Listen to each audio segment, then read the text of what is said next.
Hey everyone, it's Diego Reyes for CNN Philippines 10, where we break down major stories from here and abroad into bite-sized facts in 10 minutes.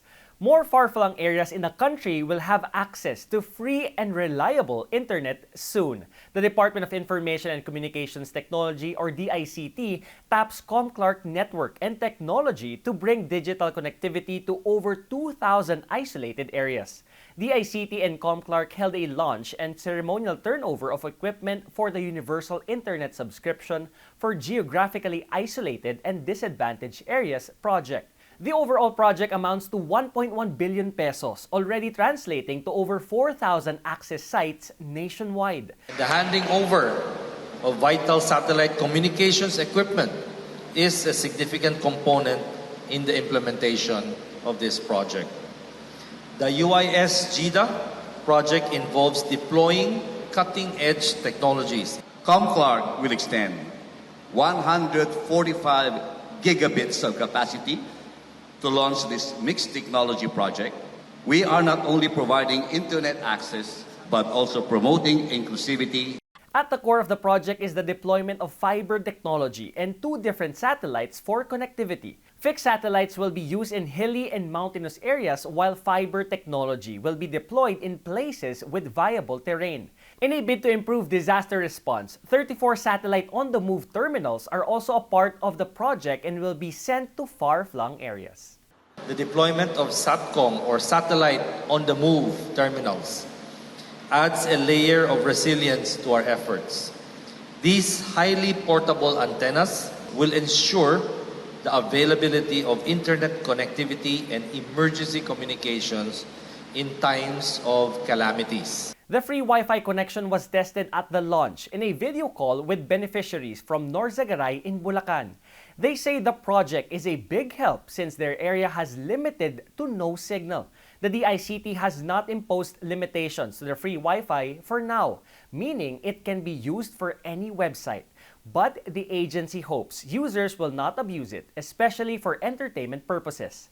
The DICT says there are currently over 8,000 active sites under the Free Public Internet Access Program. The agency is optimistic it can hit the 15,000 target for this year and the additional 25,000 next year in a bid to achieve the goal of connectivity and digitalization. Canada's first ever female Filipino-Canadian Senator Gigi Osler was recently in the country as part of her country's delegation for the Asia-Pacific Parliamentary Forum in Manila. According to her, there are 1 million Filipinos living in Canada and still growing who contribute to Canada's culture and society. Senator Osler pushes for rule of law, quality healthcare, education, and people-to-people ties. She also hopes to empower more Filipino-Canadians in her newfound role. And news from San Miguel Corporation. The conglomerate has been cleaning rivers at full throttle after completely rehabilitating the Tulyahan and Pasig rivers. Its dredging work on Bulacan's rivers hits a milestone. Over 1 million metric tons of silt and solid waste removed in just 1 year. That's the fastest cleanup the company has ever done.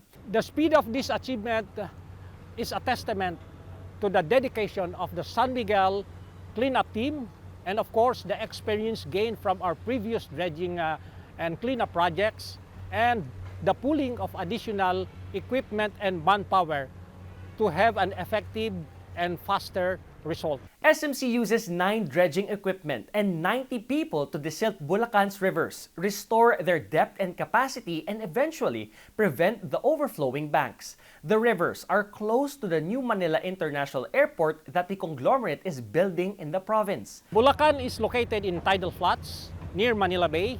Its geography combined with geologic and environmental factors like soil subsidence and climate change further exacerbates flooding in this province. Flooding also stems from natural erosion, siltation, and human activity, especially construction of dikes, fish pens, and improper waste disposal.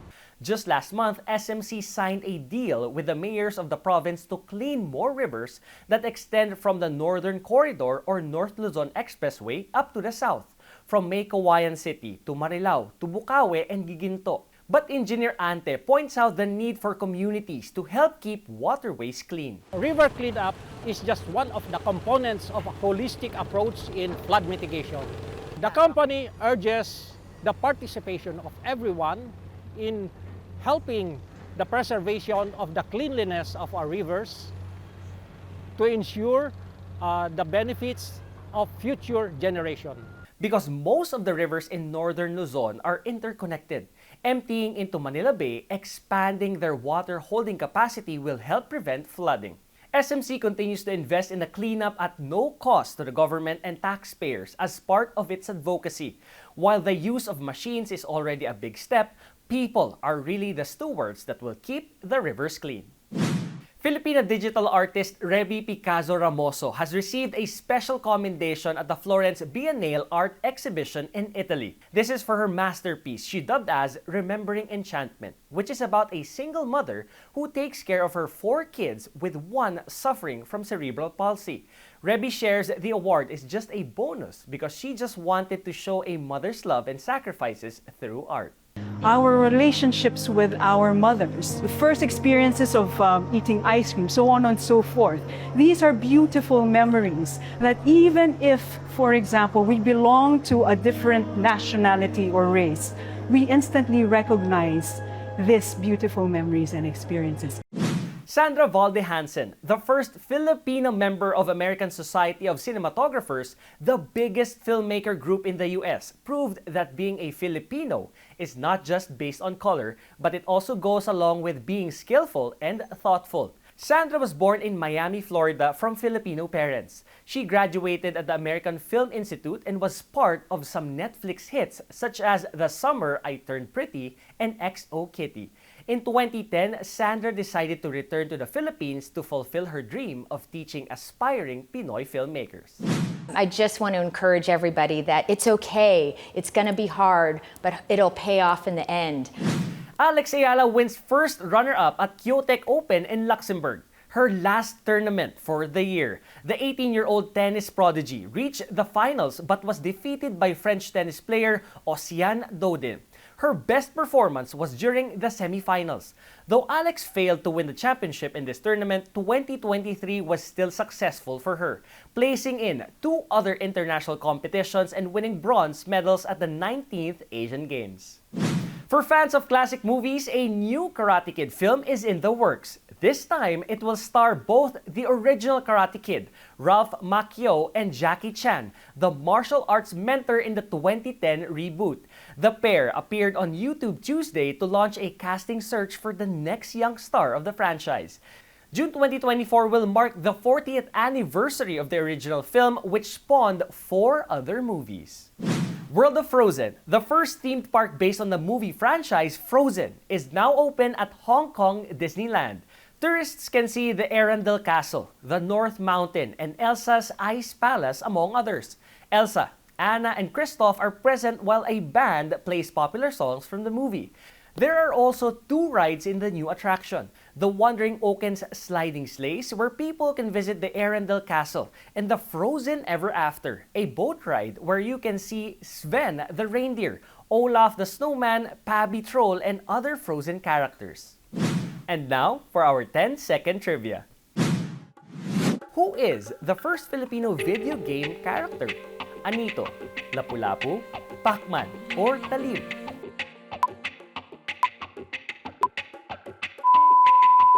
Talim was the first Filipino video game character.